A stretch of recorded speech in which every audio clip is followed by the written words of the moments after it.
Y'all get ready for some straight up foolishness. We're talking a full-blown I'm auditioning for Dumb and Dumber 3 type foolishness. Buckle up, because this one's a doozy. Well, surveillance cameras inside and outside of a Garland gun store show a group of thieves. You see it there using this Kia to smash their way inside.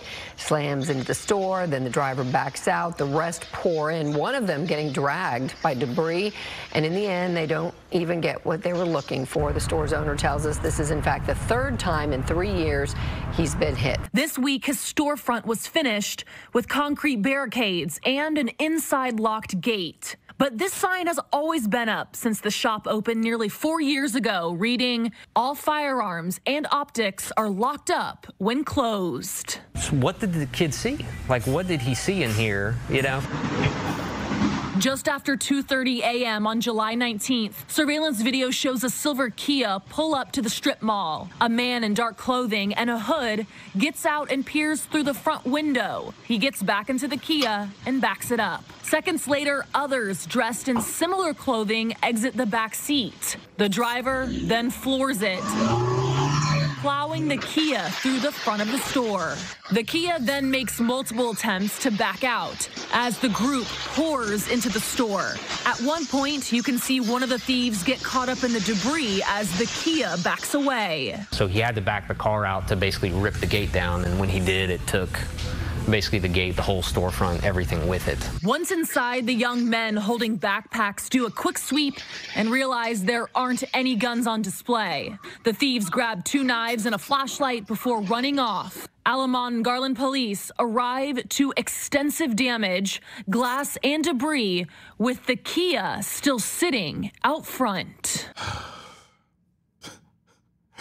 I'm totally convinced we live in a world full of crash dummies. I'm not talking about the ones they use in car tests. These guys just straight up took stupid to a whole new level. That's stupid. Look, so the whole ram a car into a gun store strategy has been done to death. So if it looks easy to break into a gun store, it's probably a trap. If the guns were out and easy to get, that store would be built like a fortress. And if somehow you got through, you'd better believe there wouldn't be any guns just lying around waiting for you to grab them. But apparently these dudes have been playing way too much Grand Theft Auto. They really thought they could pull off a quick smash and grab like it's some kind of video game. Bro, it's 2024 and you're using 1990s tactics. I remember there was another time in Dallas when another group of rocket scientists tried the same thing. They slammed their truck into the poles that were in front of the store, got stuck, didn't even get inside the store, and they were just out there looking like clowns, injured and embarrassed. Breaking into a gun store nowadays is like trying to rob a bank. It's just not gonna go the way you think it will. So just stop, let it go. Choose a different, you know what? Just don't do anything. Just get a job and start a TikTok or something, because this ain't it, man. This is not it. So after all that effort, ramming a Kia through a storefront, they didn't even get what they were looking for. Instead, one of them almost got run over by the same car they were using as a battering ram. Can you imagine explaining that to your boys? Yeah, man, I got hit by a Kia Soul while trying to steal some guns that weren't even there. This is just goofy, you goofies. They're probably the laughing stock of the street right now. Like, dude, you did all of that for 2 knives and a flashlight. I mean, really?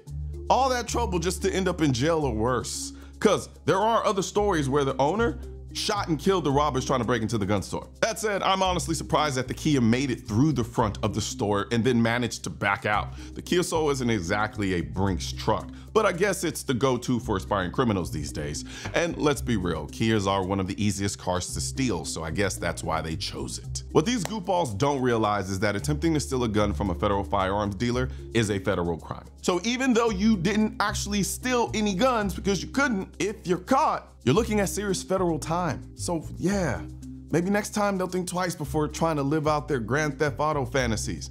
But then again, probably not, as I'm sure these are late Gen Z or early Gen Alpha kids raised by millennial parents. Now here's the thing, criminals stealing guns is a problem, especially from people's cars. So before I wrap this up, I just want to talk about keeping your gun safe, literally. We all know leaving a gun in your car can be risky, but sometimes it's unavoidable.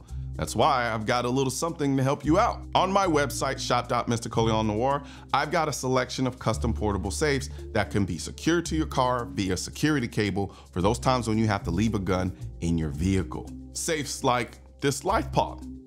Or if you want to carry more guns, safes like this LifePod 2.0. Or if you're going to the range and you're taking multiple guns, you have the XT. And if you want something a little bit smaller, you have the XR. These safes make it really tough for someone to just snatch and grab your guns during a car break. I know these portable safes work because I've had one in my car and someone tried and failed to steal it. They couldn't get into the safe, and they sure as hell couldn't get it out of my car because it was secured with the security cable that comes with these safes. It's not foolproof, no safe is, but it definitely makes it a lot harder for the bad guys. You can check out these safes at shop.mrcolion.noir.com or simply click the link in the description section of this video. Trust me, it is worth it. Politicians and tech giants don't want gun content to be recommended to you, and we're all fighting this culture war together. Now, you can help do your part by liking, commenting, subscribing to the channel, but most importantly, sharing this video with at least one person. Together, we can stop the suppression of our 2A rights. And don't forget to click the link in the description section of this video for the products that I mentioned in this video.